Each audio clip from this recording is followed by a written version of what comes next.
Welcome to all for ಸ್ಪರ್ಧಾ ವಿನಯ educator class. ಇವತ್ತು ನಾವು ಕೆಪಿಎಸ್ಸಿ, ಕೆಎಎಸ್, ಪಿಎಸ್ಐ ಪರೀಕ್ಷೆಗಳಿಗೆ ಅತ್ಯಂತ ಪ್ರಮುಖವಾದ ಮತ್ತು ಅಷ್ಟೇ ರೋಚಕವಾದ ಇತಿಹಾಸದ ಒಂದು ಅಧ್ಯಾಯವನ್ನು ನೋಡಲಿದ್ದೇವೆ. ಅದೇ ನಮ್ಮ ಚಿತ್ರದುರ್ಗದ ಪಾಳೆಗಾರರ, ಅಂದರೆ ನಾಯಕರ ವೀರೋಚಿತ ಕಥೆ. ಬನ್ನಿ, ನೇರವಾಗಿ ವಿಷಯಕ್ಕೆ ಹೋಗೋಣ. ಇಂದಿನ ನಮ್ಮ ಈ ವಿವರಣಾತ್ಮಕ ತರಗತಿಯಲ್ಲಿ ನಾವು 5 ಪ್ರಮುಖ ಹಂತಗಳನ್ನು ಕವರ್ ಮಾಡಲಿದ್ದೇವೆ. ನಾಯಕರ ಮೂಲ, ಪ್ರಮುಖ ರಾಜರು, ಓಬವ್ವನ ಶೌರ್ಯ, ಕೋಟೆಯ ವಾಸ್ತುಶಿಲ್ಪ ಹಾಗೂ ಕೊನೆಯಲ್ಲಿ ನಮ್ಮ ಕೆಪಿಎಸ್ಸಿ ತ್ವರಿತ ಪರೀಕ್ಷಾ ವಿಮರ್ಶೆ. ಮೊದಲನೇದಾಗಿ ಚಿತ್ರದುರ್ಗದ ನಾಯಕರ ಮೂಲ ಮತ್ತು ವಿಜಯನಗರ ಸಾಮ್ರಾಜ್ಯದಿಂದ ಇವರ ಪರಿವರ್ತನೆ ಹೇಗೆ ಆಯ್ತು ಅಂತ ನೋಡೋಣ. ನೋಡಿ, ಎಕ್ಸಾಮ್ಗೆ ಬಹಳ ಮುಖ್ಯವಾದ ಪಾಯಿಂಟ್ಸ್ ಇವು. ಚಿತ್ರದುರ್ಗದ ನಾಯಕರು ಮೂಲತಃ ವಾಲ್ಮೀಕಿ ಸಮುದಾಯದವರು. ಇವರು ವಿಜಯನಗರದ ಅರಸರ ಕೈಕೆಳಗೆ ದಂಡನಾಯಕರು ಮತ್ತು ಸಾಮಂತರು ಆಗಿ ಸೇವೆ ಸಲ್ಲಿಸ್ತಾ ಇದ್ರು. ಈ ಆಡಳಿತಾತ್ಮಕ ಪದಗಳನ್ನ ಕೆಎಎಸ್ಸಲ್ಲಿ ಪದೇ ಪದೇ ಕೇಳುತ್ತಾರೆ, ನೆನಪಿಟ್ಕೊಳ್ಳಿ. ಇವರ ರಾಜಲಾಂಛನ ಯಾವುದು ಗೊತ್ತಾ? ಅತೀವ ಶಕ್ತಿಯ ಸಂಕೇತವಾದ ಗಂಡಭೇರುಂಡ ಜೊತೆಗೆ ಹನುಮಂತ. ಈ ವಂಶವನ್ನ ಕ್ರಿಸ್ತಶಕ 1568ರಲ್ಲಿ ತಿಮ್ಮಣ್ಣ ನಾಯಕ ಸ್ಥಾಪನೆ ಮಾಡ್ತಾನೆ. ಅಂದ್ರೆ ಒಂದು ಬೃಹತ್ ಸಾಮ್ರಾಜ್ಯದ ಪತನದ ನಂತರ ಇವರ ಸ್ವತಂತ್ರ ಆಳ್ವಿಕೆ ಶುರುವಾಗತ್ತೆ. ಈಗ ಎರಡನೇ ವಿಭಾಗಕ್ಕೆ ಬರೋಣ, ಪ್ರಮುಖ ರಾಜರು ಮತ್ತು ಅವರ ಸಾಧನೆಗಳು. ಈ ರಾಜರ ಕಾಲಾನುಕ್ರಮವನ್ನ ನೆನಪಿಟ್ಕೊಳ್ಳೋದು ಹೇಗೆ?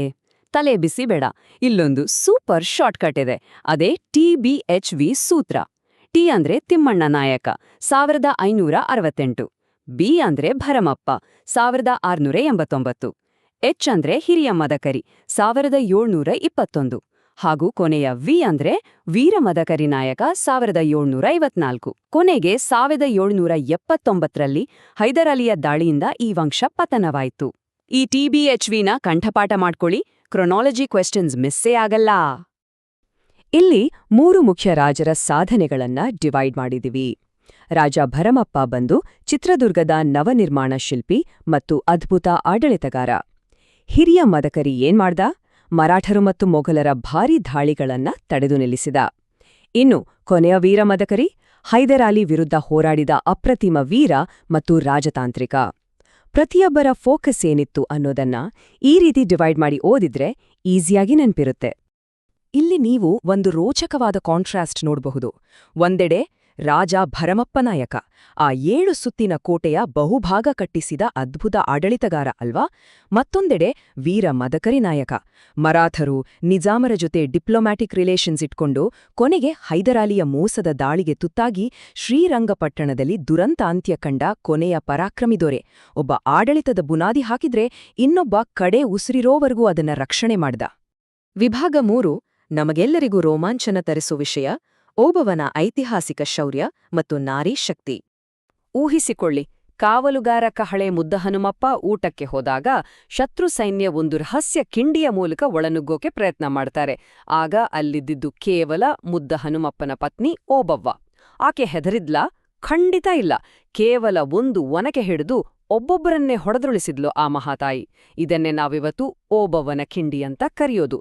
ಕೆಎಸ್ ಮೇನ್ಸ್ ಪ್ರಬಂಧಗಳಲ್ಲಿ ಮಹಿಳಾ ಸಬಲೀಕರಣ ಅಥವಾ ನಾರಿ ಶಕ್ತಿ ಬಗ್ಗೆ ಬರೀಬೇಕಾದ್ರೆ ಈ ಎಕ್ಸಾಂಪಲ್ ಬರೆದ್ರೆ ಎಕ್ಸಾಮಿನರ್ ಮೇಲೆ ಸಖತ್ ಇಂಪ್ಯಾಕ್ಟ್ ಆಗುತ್ತೆ. 4ನೇ ವಿಭಾಗ, ಆ 7 ಸುತ್ತಿನ ಕೋಟೆಯ ಅದ್ಭುತ ವಾಸ್ತುಶಿಲ್ಪ ಮತ್ತು ತಂತ್ರಜ್ಞಾನ ಹೇಗಿತ್ತು ಅಂತ ನೋಡೋಣ. ನೀವು ಚಿತ್ರದುರ್ಗದ ಕೋಟೆ ನೋಡಿದ್ರೆ ಆಶ್ಚರ್ಯ ಆಗತ್ತೆ. ಅಲ್ಲಿನ ಬೃಹದ್ ಗ್ರಾನೈಟ್ ಕಲ್ಲುಗಳನ್ನ ಯಾವುದೇ ಗಾರೆ, ಸಿಮೆಂಟ್ ಅಥವಾ ಮಣ್ಣು ಬಳಸದೆ ಕೇವಲ ಅವುಗಳ ತೂಕ ಮತ್ತು ಆಕಾರದ ಮೇಲೆ ಒಂದ್ರ ಮೇಲೊಂದು ನಿಲ್ಲಿಸಿದ್ದಾರೆ. ಇದನ್ನೇ ಗ್ರೌಟ್ಲೆಸ್ ಮೇಸನ್ರಿ ಅನ್ನೋದು. ಅಷ್ಟೊಂದು ಬೃಹತ್ ಕಲ್ಲುಗಳನ್ನ ಆ ಕಾಲದಲ್ಲೇ ಹಾಗೆ ಜೋಡಿಸಿದ್ರಲ್ಲ, ಅವರ ಇಂಜಿನಿಯರಿಂಗ್ ಸ್ಕಿಲ್ಸ್ ನಿಜಕ್ಕೂ ಗ್ರೇಟ್ ಅಲ್ವಾ? ಬರೀ ಯುದ್ಧದ ಕೋಟೆ ಮಾತ್ರ ಆಗಿರ್ಲಿಲ್ಲ ಅದು, ಅದೊಂದು ಸಾಂಸ್ಕೃತಿಕ ಕೇಂದ್ರ ಕೂಡ. ಪಾಳೆಗಾರರ ಮನೆ ದೇವತೆ ಏಕನಾಥೇಶ್ವರಿ ದೇವಸ್ಥಾನ ಕೋಟೆಯ ಹೃದಯ ಭಾಗದಲ್ಲಿದೆ. ಅದಲ್ಲದೆ ಉಚ್ಚಂಗಿ ಯಲ್ಲಮ್ಮ, ಹಿಡಂಬೇಶ್ವರ, ಗೋಪಾಲಕೃಷ್ಣ ದೇವಸ್ಥಾನಗಳು ಇವೆಲ್ಲ ಅವರ ಆಧ್ಯಾತ್ಮಿಕ ಭಕ್ತಿಗೆ ಸಾಕ್ಷಿಯಾಗಿವೆ. ಎಕ್ಸಾಮ್ಗೆ ಈ ದೇವಸ್ಥಾನಗಳ ಹೆಸರುಗಳನ್ನ ಲಿಸ್ಟ್ ಮಾಡ್ಕೊಳ್ಳಿ. ಈಗೊಂದು ಇಂಟ್ರೆಸ್ಟಿಂಗ್ ಫ್ಯಾಕ್ಟ್ ಹೇಳ್ತೀನಿ ಕೇಳಿ. ಶತ್ರುಗಳು ತಿಂಗಳುಗಟ್ಲೆ ಕೋಟೆಗೆ ಮುತ್ತಿಗೆ ಹಾಕಿದ್ರೆ ಒಳಗಿದ್ದವರು ಬದುಕುಳಿಯೋದು ಹೇಗೆ? ಅದಕ್ಕಂತಾನೆ ಕಲ್ಲಿನ ಬಂಡೆಗಳನ್ನ ಕೊರೆದು ತುಪ್ಪದ ಕೊಳ ಮತ್ತು ಎಣ್ಣೆ ಕೊಳ ಅಂತ ನಿರ್ಮಾಣ ಮಾಡಿದ್ರು. ಅಂದ್ರೆ ಎಮರ್ಜೆನ್ಸಿಗೆ ಅಂತ ತುಪ್ಪ ಮತ್ತು ಎಣ್ಣೆನ ಸ್ಟೋರ್ ಮಾಡೋ ಬೃಹತ್ ಸಂಗ್ರಹಗಾರಗಳು. ಅಬ್ಬಾ, ಎಂಥ ರಿಸೋರ್ಸ್ ಮ್ಯಾನೇಜ್ಮೆಂಟ್ ಅಲ್ವಾ ಇದು? ಕೊನೆಯ ವಿಭಾಗದ ಕೆಪಿಎಸ್ಸಿ ತ್ವರಿತ ಪರೀಕ್ಷಾ ವಿಮರ್ಶೆ ರ್ಯಾಪಿಡ್ ಫೈರ್ ರಿವಿಷನ್ ಶುರು ಮಾಡೋಣ ಬನ್ನಿ.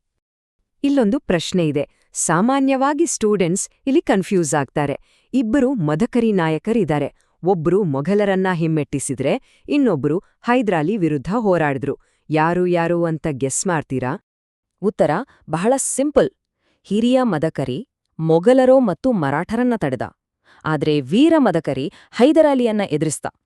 ಈ ಡಿಫರೆನ್ಸ್ ತಲೆಯಲ್ಲಿ ಫಿಕ್ಸ್ ಆಗ್ಬಿಡ್ಲಿ, ಎಕ್ಸಾಮ್ಗೆ ತುಂಬಾನೇ important.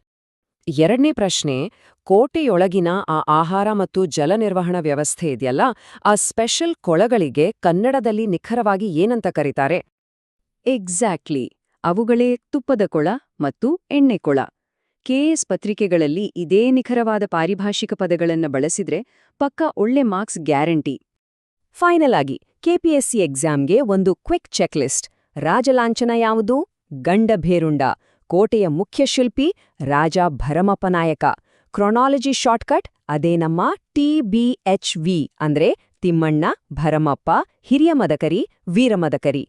ಪ್ರಬಂಧಕ್ಕೆ best example ಓಬವ್ವನ Nari Shakti. ಇವಿಷ್ಟು ಪಾಯಿಂಟ್ಸ್ ನಿಮ್ಮ ಫಿಂಗರ್ ಟಿಪ್ಸಲ್ಲಿರ್ಲಿ. ಇವತ್ತಿನ ತರಗತಿಯ ಕೊನೆಯಲ್ಲಿ ನಾವೆಲ್ಲರೂ ಒಂದು ಪ್ರಶ್ನೆ ಕೇಳ್ಕೊಳ್ಳೋಣ. ಕೇವಲ ಒಂದು ಸ್ಥಳೀಯ ಆಡಳಿತವಾಗಿದ್ರೂ ಅವರ ಆ ರಿಸೋರ್ಸ್ ಮ್ಯಾನೇಜ್ಮೆಂಟ್, ವಾಸ್ತುಶಿಲ್ಪದ ದೂರದೃಷ್ಟಿ ಮತ್ತು ಮಾತೃಭೂಮಿಗಾಗಿ ಜೀವ ಬಿಡುವ ಶೌರ್ಯ ಇದೆಯಲ್ಲ, ಅದು ನಾಳಿನ ಅಧಿಕಾರಿಗಳಾಗುವ ನಿಮ್ಗೆ ಹೇಗೆ ಸ್ಫೂರ್ತಿಯಾಗಬಲ್ಲದು? ಸ್ವತಃ ಯೋಚನೆ ಮಾಡಿ. ಈ ಐತಿಹಾಸಿಕ ವಿಶ್ಲೇಷಣೆ ನಿಮ್ಮ ಅಧ್ಯಯನಕ್ಕೆ ಹೆಲ್ಪ್ ಆಗಿದೆ ಅಂತ ಭಾವಿಸ್ತೀನಿ. Thanks to who are all attending the class.